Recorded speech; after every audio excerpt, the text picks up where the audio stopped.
Welcome to This Explainer. Okay, so today we are unpacking something I find incredibly fascinating, the true anatomy of colonial extraction.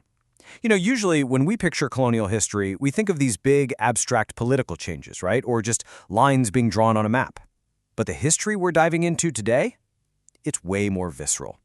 It is the story of how colonial powers use this really calculated mix of psychological humiliation and massive infrastructure to extract wealth and to systematically dismantle a people's historical legacy. Let's jump right into the source material with a pretty chilling moment from the aftermath of the Battle of Srengapatna. Major General Arthur Baird is standing over the fallen body of Tipu Sultan, the legendary tiger of Mysore. The quote from the sources essentially says, taking his ring wasn't about victory, it was about erasing his legacy in front of the world. And that right there embodies a core realization of our explainer. Colonial victory wasn't just about claiming territory, it was about public, highly targeted humiliation. So, that brings us to Section 1, the tiger's ring and erasing a legacy. Let's actually think about the specific prize taken here for a second.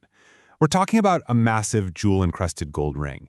The sources point out that this wasn't just raiding some distant treasury. No, this was the incredibly intimate, incredibly physical act of stripping a personal piece of jewelry right off the finger of a fallen king. It's intense when you really picture it. And the source material really highlights a stark contrast here. On one side, you have your standard military victory, securing borders, taking capitals, things like that. But taking Tipu Sultan's ring, that was something else entirely. It was a psychological trophy. The British didn't exactly need the physical gold. Instead, as the texts argue, it was a totally calculated act designed to erase the immense pride of a fierce Indian ruler. The goal was to parade it as this ultimate symbol of dominance back in England. Moving on to Section 2, we look at stealing sacred heritage and systematic cultural theft. Because it turns out taking the ring wasn't an isolated incident at all. The sources detail a staggering, really systematic pattern of theft. For instance, take the sacred sword of Chhatrapati Shivji Maharaj. This was a weapon so revered it was literally believed to be blessed directly by the goddess Tulja Bhavani. Where is it today? It sits in a London museum. Or think about the battle swords, the shield, and the armor of the great Rajput king Maharana Pratap, lugged thousands of miles away in the British Museum. The strategy outlined here systematically targeted the most sacred weapons of India's greatest heroes. And to really drive this point home, the texts bring up incredibly visceral artifacts like the Wagnak. If you don't know, these were the legendary deadly tiger claws famously used by Shivaji Maharaj against Afzal Khan. By locking an item with such potent mythical status away in London's Royal Collection Trust, the argument is that colonial powers weren't just looting metal, they were attempting to loot the very spirit and the pride of the Indian people. Now let's shift gears to Section 3, the railway myth and engineering extraction. So, back in 1853, the first passenger train ran from Boribandar to Thane, under Lord Dalhousie, who is often dubbed the father of Indian railways. Now, this massive network is frequently presented in history books as this great gift of modernization, right? Like a huge favor. However, the source material heavily challenges this. They frame it as a myth of benevolence, arguing it was actually rooted entirely in massive, systematic colonial greed. When you look at the actual, functional supply chain these railways created, a completely different picture emerges.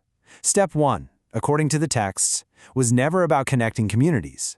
It was engineered to rapidly extract massive quantities of Indian cotton, coal, and grain to the ports. And Step 2, immediately ship those raw goods overseas to relentlessly feed the factories in England, running day and night. Basically, the tracks were laid simply to drain resources with maximum efficiency. And Lord Dalhousie's true motives? The sources argue they had a very specific dual purpose. Yes, half the equation was economic drain, extracting all that wealth we just talked about. But the other, equally critical half was military control. The vast network was explicitly designed to move British soldiers at lightning speed across the subcontinent. Why? To instantly squash any local uprisings before they could even gain momentum. So we're looking at infrastructure built entirely for extraction and suppression. Which brings us to our final part, Section 4, the legacy of loot and reframing history. Ultimately, the sources leave us with two distinct ways to view these artifacts today. On one hand, you have the widely accepted narrative of glorious museum preservation. The idea that colonial powers just acted as these civilizing caretakers.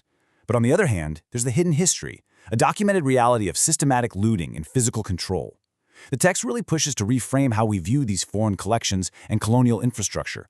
The argument is that they aren't gifts of civilization. They are enduring monuments to a calculated plan of plunder.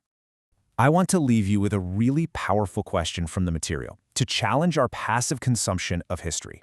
The next time you see glorious artifacts sitting behind glass in a foreign museum or marvel at a vast colonial railway network, will you remember the hidden history of how they actually got there? It's a perspective that fundamentally shifts our understanding of legacy, and honestly, it forces us to ask who really paid the price for the history on display. Thank you so much for joining me for this explainer, and keep questioning the narratives around you.